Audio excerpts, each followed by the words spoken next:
आज हम बात करने जा रहे हैं उपवास is equal to surgery. Fasting is equal to surgery. उपवास को सर्जरी के बराबर क्यों माना जाता है, सर्जरी से बेहतर क्यों माना जाता है, इस पे हम चर्चा कर लेते हैं। इसमें कहावत भी बोली जाती है हमारी प्राकृतिक चिकित्सा में, fasting is a surgical tool in naturopathy. Surgical tool का दर्जा दिया गया है फास्टिंग को नेचुरोपैथी के अंदर। इसको कैसे समझेंगे, एक उदाहरण ले लेते हैं। जैसे कोई व्यक्ति 100 किलो का है, बहुत मोटा है और उनका वज़न हमें कम करना है, तो हम उनको उपवास करा लेते हैं।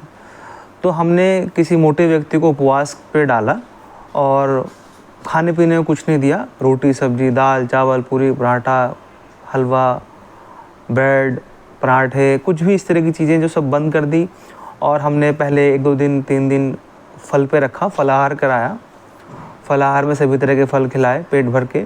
उसके बाद जूस पिलाया 2-3 दिन, जूस किस तरह का, सभी तरह के फल सभी तरह की सब्जियों का जूस।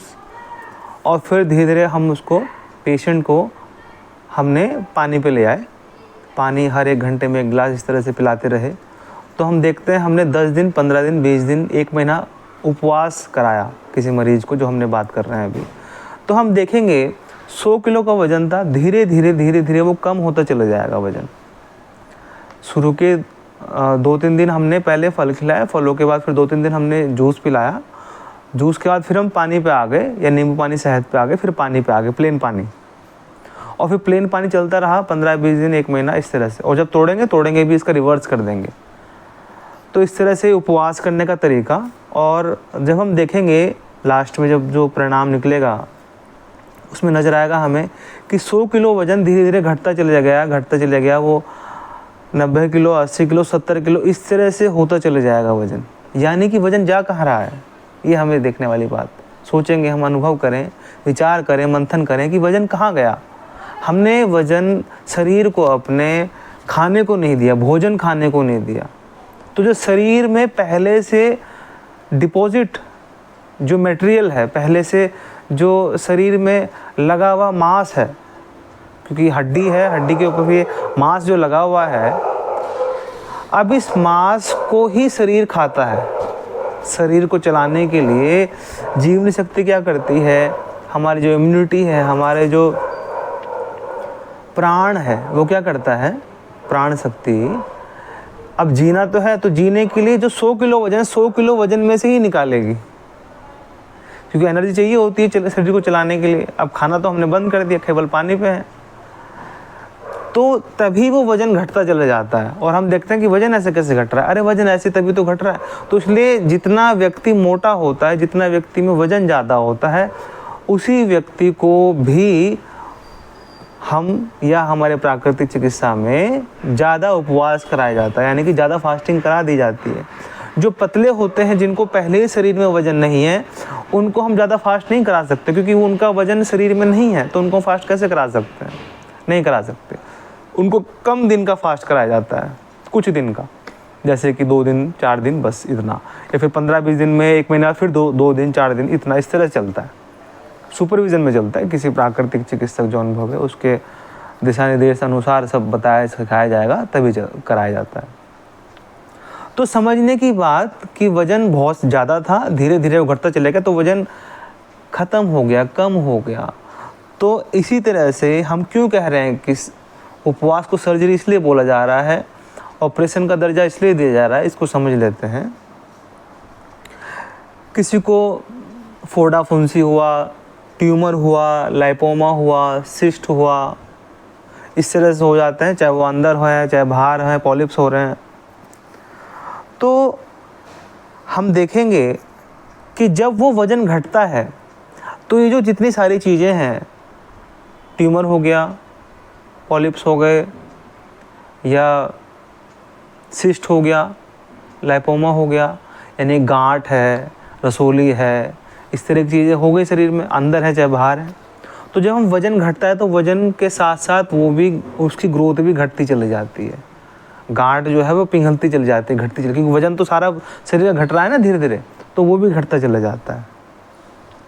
और जो हमारा जो खून है, जो गाढ़ा हो गया था, कहते हैं ना खून गाढ़ा हो गया, क्योंकि खाना पीना इस तरह से खा रहे हैं, वज़न ज़्यादा हो गया है, तो खून भी पतला हो जाता है, मतलब कि जो उसका गाढ़ापन है वो भी पतलापन होता चल जाता है, जो अच्छी निशानी माना जाता है स्वस्थ व्यक्ति के लिए, और बीमार व्यक्ति के लिए वो नुकसानदायक है। तभी तो हार्ट अटैक आते हैं अगर खून गाढ़ा होगा, और भी बीमारियां होंगी उसी से होती हैं। तो एक तो ये इसमें फ़ायदा मिलता है हमें। दूसरा है ब्लड एसिडिक होता चला जाता है, जितना वज़न बढ़ता है, खाना पीना ऐसा खाते हैं हम जो अल्कलाइन नहीं होता, एसिडिक होता है, तो इसलिए हमारा जब हम उपवास रखते हैं तो ब्लड जो एसिडिक था वो भी धीरे धीरे करके क्षार्य होने लग जाता है, अल्कलाइन की तरफ चले जाता है। ये सब देखो, ये सब इसके फ़ायदे बता रहे हैं हम आपको, और ऐसा क्यों हो रहा है, इसको क्यों सर्जरी बोला जा रहा है, वही समझाना चाह रहे हैं हम आपको। तो ये भी इसमें एक फ़ायदा हमें मिला कि ब्लड जो है वो एसिडिक था, धीरे धीरे अल्कलाइन होता चला गया जब हमने उपवास किया। इसको हम ऐसे समझेंगे जैसे किसी कोई सरफेस टेबल मान लीजिए और उस पर धूल जमी हुई है, जो टेबल कोई उस पर धूल जमी, बहुत दिनों की धूल जमी हुई है, काफ़ी उसको महीना हो गया, अरसा हो गया, उसको साफ़ नहीं किया, खूब अच्छे से जमी हुई है, तो देखिए उसको काफ़ी समय लगेगा उसको साफ़ करने में। उसमें हमें झाड़ू पोछा मारना पड़ेगा, उस पर गर्म पानी से उस पर धुलाई करनी पड़े, और एक जो ऐसे जूने या ब्रश आते हैं उससे साफ़ होगा वो। लेकिन अगर कोई घर की टेबल है, हम घर पे देखते हैं डाइनिंग टेबल है हमारे यहाँ, या सोफ़े के पास जो टेबल रखे थे, हम उस पर रोज़ाना कपड़ा मार देते हैं क्योंकि उस पर हल्की फुल्की धूल जमती है। यानी कि अगर हम रोज़ाना ही कपड़ा मार देते हैं तो हल्की फुल्की जो धूल जमती है वो रोज़ाना साफ़ आराम से हो जाती है। अगर उसी टेबल को हम 2-4 दिन बाद, 1 हफ्ते बाद, 10 दिन बाद साफ़ करेंगे तो धूल थोड़ी सी, उसकी जो लेयर है धूल की वो थोड़ी सी मोटी हो जाएगी, तो उसको साफ़ करने में थोड़ा टाइम लगेगा। उसी टेबल को अगर हम महीनों बाद साफ़ करेंगे तो लेयर और मोटी हो जाएगी, सालों बाद साफ़ करेंगे तो लेयर और ज़्यादा मोटी हो जाएगी। तो वो कपड़े से साफ़ नहीं होने वाली, उसके लिए हमें ब्रश चाहिए होंगे, उसके लिए हमें कोई ऐसा टूल चाहिए होगा, ऐसे हथियार, जैसे कि चाहे वो गर्म पानी हो जिससे कि वो साफ़ हो सके, और ये कोई सरफ साबुन इस तरह की चीज़ें चाहिए होंगी, तो तब जाके वो बहुत अच्छे से साफ़ करना पड़ेगा और तब जाके वो साफ़ होगी। ऐसे ही हमारे शरीर में इस तरह से जम गया है माल मटेरियल, तो उसको साफ़ करने के लिए, जैसे कि बताया ना अभी, सिस्ट हो गए, गांठ हो गई, इस तरह की चीज़ें हो रही हैं, तो वो अब एकदम से नहीं साफ़ हो रहा। तो अब इतने दिनों तक हम जो उपवास कर रहे हैं वो धीरे धीरे उसको गला रहा है, और करते करते शरीर अपने आप खा रहा है उसको, मांस को, जो एक्सेस ज़्यादा हो गया था, और वो गलता चले जा रहा है, यानी कि वो मेल्ट होता जा रहा है, और हमें पता भी नहीं चल रहा है कैसे ठीक हो रहा है वो। समझ रहे मेरी बात? ऐसे ही हम समझे कि सर्जरी जो है, जो ये ऑपरेशन जो है वो करते क्या है, वो आखिर उसमें होता क्या है सर्जरी में, ऑपरेशन में। देखो, सर्जरी का मतलब है, ऑपरेशन का मतलब है चीड़ फाड़ करना, है ना, टाँके लगाना, चीड़ फाड़ करना, अंग को काट देना, इसी को सर्जरी कहा जाता है।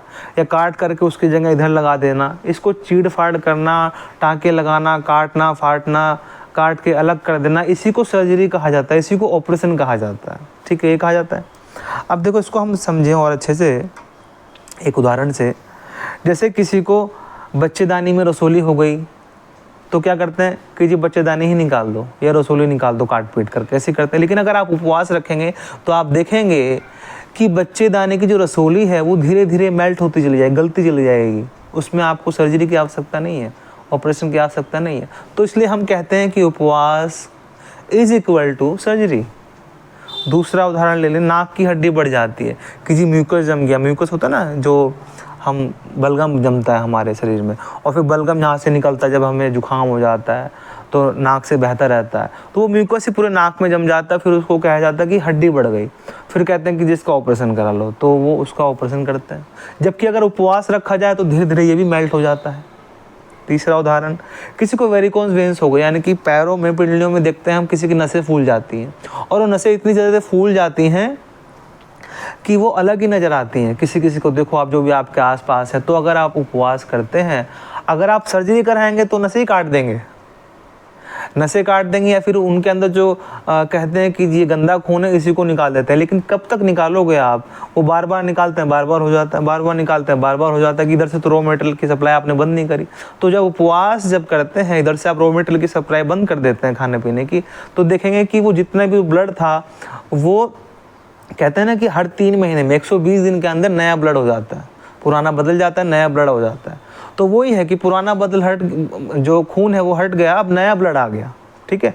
और जो नसें फूली हुई थी धीरे धीरे वो नसें भी ठीक होती चली गई। तो कैसे हुआ? उपवास से हुआ। प्रोस्टेट बढ़ना, गदूद बढ़ गए ये कहा जाता है, और पेशाब आने में बड़ी दिक्कत होती है, बड़ा रुक रुक के पेशाब आता है, बड़ी समस्या होती है। और उसका भी यही कि भाई प्रोस्टेट का ऑपरेशन करा ले, सर्जरी करा ले कि इसमें सूजन आ गई है। तो इसका भी यही समाधान, अगर हम उपवास करते हैं तो हम देखेंगे प्रोस्टेट जो उसका साइज बढ़ गया है, गदूद बढ़ गए हैं, सूजन आ गई है, और ऑपरेशन में तो काट के बाहर फेंक देंगे। एक्सिस जो हो रहा है जिससे कि पेशाब का रास्ता बंद पड़ गया है और दर्द होता है पेशाब करते समय, फिर कैथेटर भी डालना पड़ता है। तो हम अगर उपवास रखते हैं तो हम देखते हैं कि वो ठीक होने लगेगा, ठीक है। ऐसे ही किसी को हार्ट में स्टंट डालते हैं कि भाई हार्ट जो है उसमें छल्ले डालेंगे, दिल में वो दिक्कत बहुत है और आपको हार्ट अटैक आ गया है इस तरह से, तो उसमें फिर हम देखते हैं कि उसमें स्टंट डालने पड़ते हैं। क्यों हुआ? क्योंकि ब्लड गाढ़ा हो गया, इसलिए उसमें स्टंट डालना पड़ गया। उसका भी रास्ता बहुत छोटा हो गया, फिर वो उसको स्टंट डाल करके उसको बड़ा किया, फिर अब सप्लाई अच्छे से हो रही है। लेकिन जब आप उपवास रखते हैं तो खून का जो गाढ़ापन था वो पतला हो गया और आप देखते हैं कि आपको स्टंट डालने की ज़रूरत नहीं है।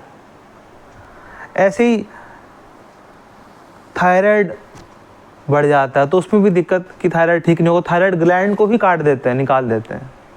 लेकिन अगर आप उपवास रखते हैं तो आपका थायराइड ठीक हो जाता है।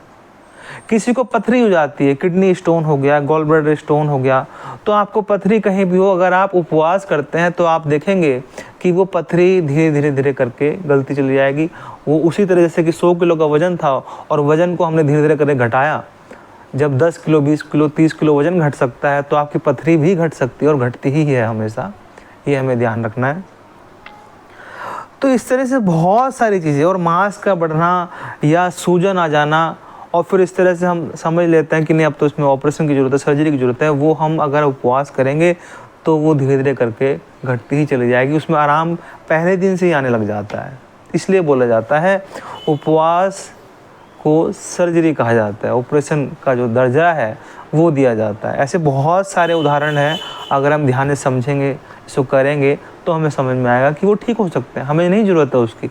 यानी कि 99% जो बीमारियां हैं जिनमें हमें कहा जाता है, समझाया बताया जाता है इसमें ऑपरेशन की ज़रूरत है, इसका कोई विकल्प नहीं है, वो सारी ही बीमारियां उपवास रखने से दूर की जा सकती हैं, रिवर्स की जा सकती हैं, ठीक की जा सकती हैं।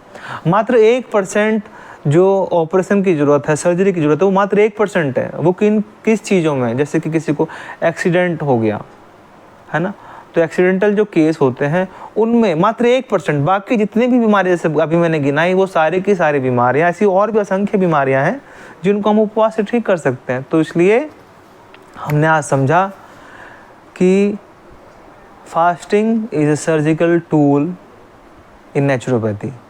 फास्टिंग को सर्जिकल टूल कहा जाता है नेचुरोपैथी में।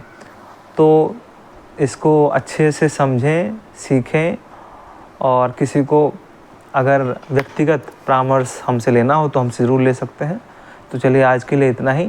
नमस्कार।